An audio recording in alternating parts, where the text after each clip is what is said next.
What's up, everybody, and thank you for listening to Mastering the Mindset.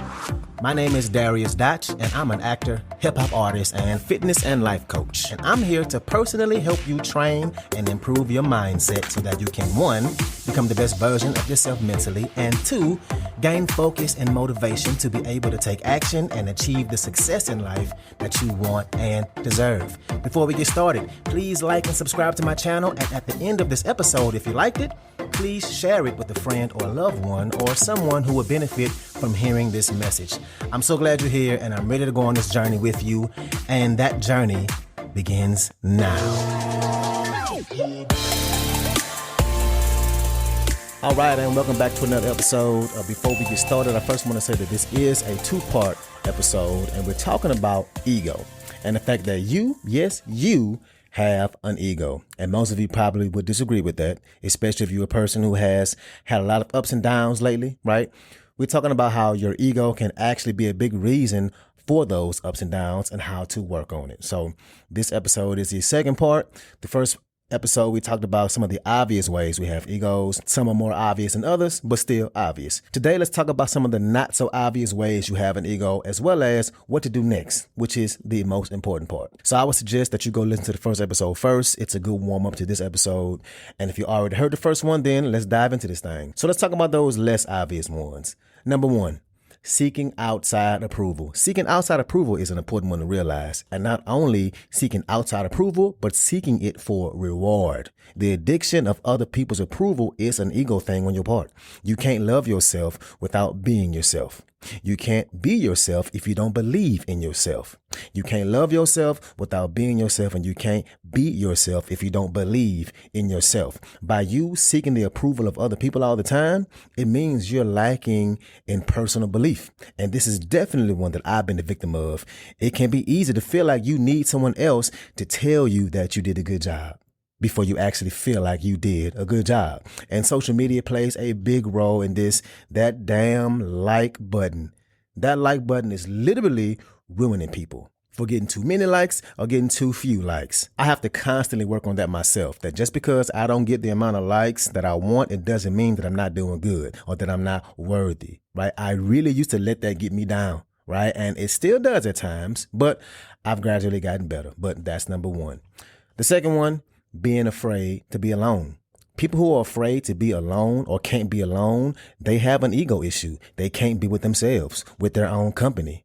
Are you comfortable in your own presence? And this goes hand in hand with if you truly love yourself. And forgive me, I'm going through these really, really fast.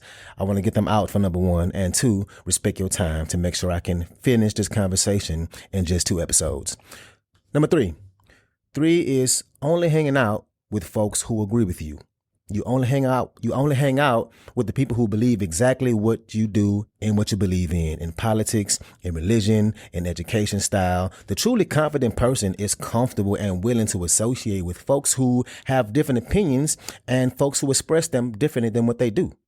But the unconfident people, the ones who can't be around people with different ideas, they only surround themselves with people that are going to agree with everything they say and everything they do. And that is a formula for no growth. You don't want to have everyone around you believing in the same thing. You want to have folks around you that will challenge you. Number 4, being easily offended by criticism. If you're offended by people's criticism, you really have an ego issue. And I think this one is actually one of the more obvious reasons. And like I said last episode, sometimes we need to welcome criticism with open arms. I see actors struggle with this a lot in the rehearsal process. When you think you're doing the character and the character's thought process and their motivation for saying the words in the text, and you think you're doing that right, and the director tells you that you have it wrong in so many words, I see actors fight tooth and nail for ideas that are just wrong. And they bump heads with the director, and now rehearsal is uncomfortable because of ego. Criticism can be good. That's 4. Number 5, being stuck in the past. Are you constantly telling old stories from the past? That's an ego issue. All the accolades you had in high school, all the cool achievements you've had at your old job, what you once did back then, that's ego. Where are you going? What are you currently doing? What's next for you? Constantly reciting the past means you aren't living in the present. And I got a homeboy, and I'm okay with saying this on here because I would say it to him, and I'm pretty sure I have said it to him, But we ain't been in high school since '04, and he's a grade older than me.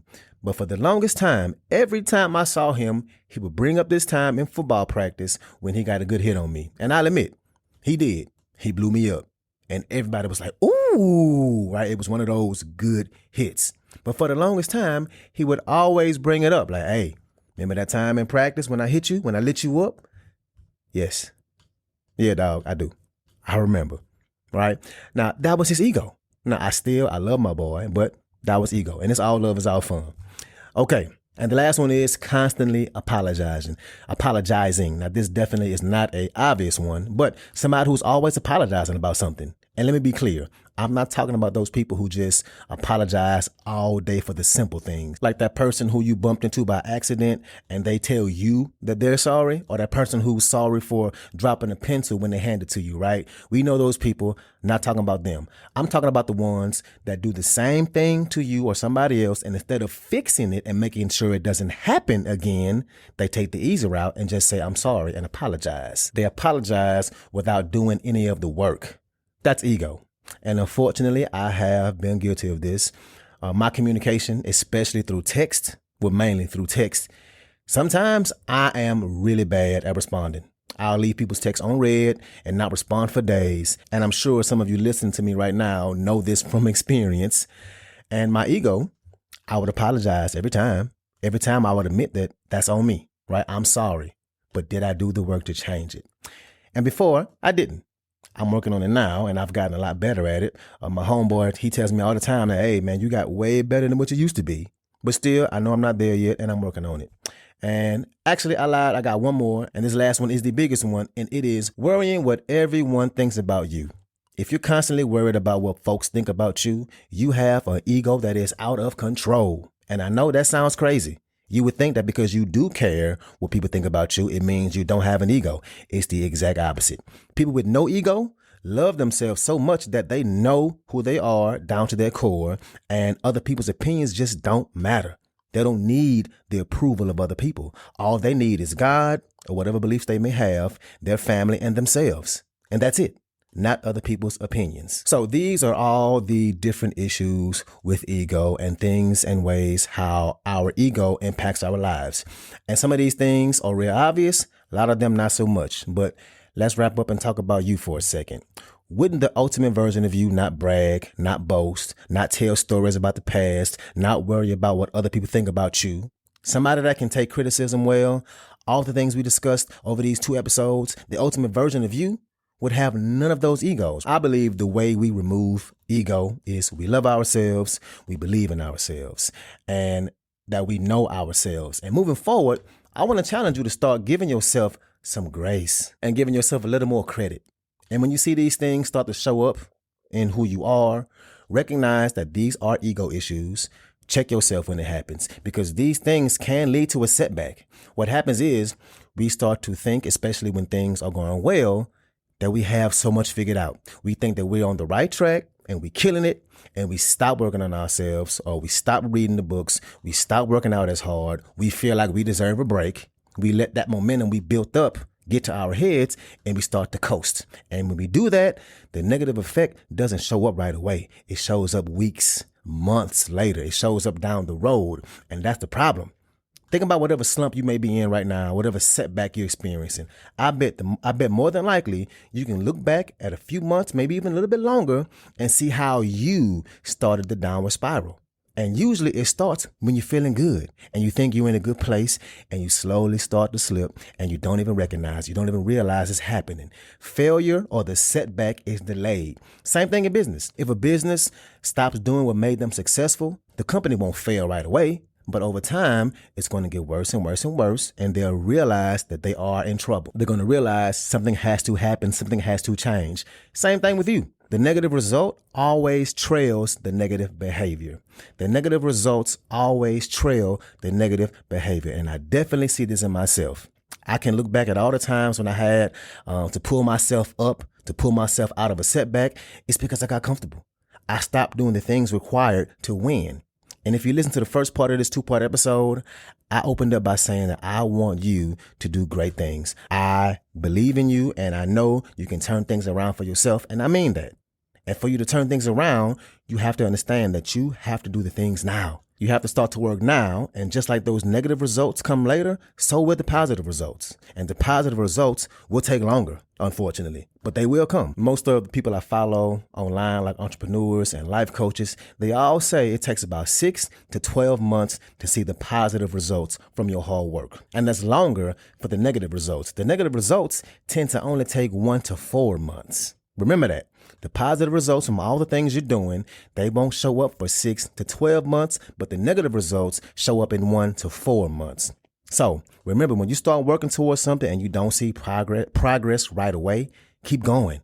You haven't gotten there yet. And if you stop doing the things you need that got you there, the negative results are going to come faster and you're going to have to work that much longer to get you back to those positive results. It's not fair, but I'll be damn sure if it's not true. Don't let your ego get in the way and say, man, I'm doing all this stuff and it's not working. There's a delayed gratification coming. And on the other side of the coin, if you are winning, don't stop doing the things that got you here because you're not far away from a setback if you do. And this is how ego gets us. And let me say again, that you are supposed to do something great in life. I know you are. You're supposed to be happy and successful. And it all starts with loving yourself. And I'm not just talking about self-love, meaning saying I love myself, I'm beautiful, I'm enough, right? All that is important. But what I mean is do the things that are true to who you are, who you really are. Do things that will remove that ego and allow you to be you. Doing the work every day on yourself or your business every day, even though you don't see results. That is a true lack of ego, doing the work and showing up for yourself, showing yourself that you believe in yourself, knowing that the delayed gratification is going to take some time. That is self-love, and that is how you get rid of whatever ego you may have. So that's what I got for you today, man. Thank y'all for being here. Like I always say, man, please share this episode if you found it helpful, and make sure you tag me in it. Please subscribe to my channel, to my YouTube channel, as well as leave me a review on whatever podcast platform you're on. And this is a donation-driven podcast. Any donation is helpful and appreciated. Thank you so much, and let's ride out.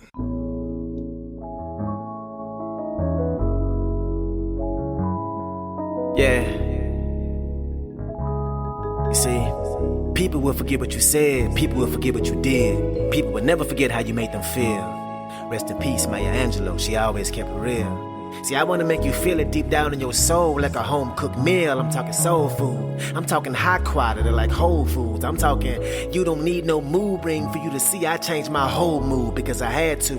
It's some things God let me go through because I had to. Reflecting on my life. See, I got this soul food. I wanted fast food. I should have put a seatbelt around my almonds and cashews the way it drove me nuts. Right now it's a feast. Too afraid of the famine made me eat too much. Hopefully I don't speak too much as our eyes close and heads bow. Supposed to be grace, it sound like prayer. Damn, I'm stressed out. Please forgive me, but I've been stressed out. Lord knows I've been stressed out. But I keep smiling, poking my chest out. My navigation broken, cause I can't find the best route. Ain't nothing stopping, I stay going my closet, pulling my best out. I'm glad you came, I hope you hungry, let me pull your chair out. I made some soul food, yeah, some food for thought. Don't be rude, don't throw salt, my name ain't food, keep it out your mouth. I know you, see I got sauce, I'm from the boot, that's hot sauce. I stay true to myself and keep it 100, something they can't beat. Ain't no beef, all gravy.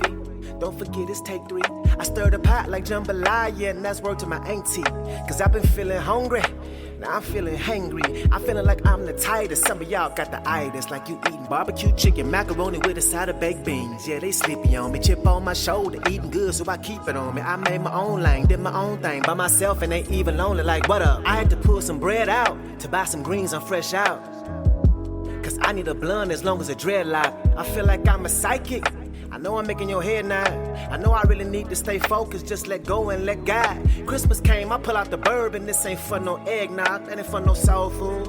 Yeah, and I hate being broke with a passion. Had to hustle, I made it happen. Every time I start making cabbage or collard greens or mustard greens, I turn up. Yeah, I used to trust everybody, had to break the habit. Nowadays, if I don't know you, I don't trust you, like potato salad. Nowadays, it don't take much to be small things that make me happy. I just want some fried chicken wings and red beans made by my granny. Rest in peace to my granny. Rest in peace to everybody I ever lost in my family. Rest in peace to my mama. Some things in life just gotta happen. I probably need therapy, at least I'm aware of it. That's why I sound like I vent when I'm rapping. I probably should talk about shit when it happen. For whatever reason, it don't feel manly. I need some soul food. I'm in the kitchen. I wanna cook for you. I'll even do the dishes. So take a seat, stay a while. You see me with a smile, don't mean I'm weak, so don't try. Ain't nothing sweet but potato pie. Speaking of pie, I need me a slice. I'm talking financial stability. I'm done with humble pie. I'm just a humble guy. I gotta switch up my energy. I gotta get my head together, cause I don't know what they got into me. I can't let quarantine get to me. Starting to get to me mentally. It go to my head. Somebody make me a plate. I'm going to bed, but I'm still thankful. You better thank the Lord for your daily bread, cause you got a soul, and you gotta feed the soul. It gotta stay fed and wash it down with some Kool-Aid. Guess what flavor? You know it's red. Who got the dominoes? Who got the spades? Uno, you know I play it. You don't know how? You better not sit down. I bust your head. I keep it real, and I say how I feel. I don't renege. I wanna go back to being the kid with a big head at the table eating soul food.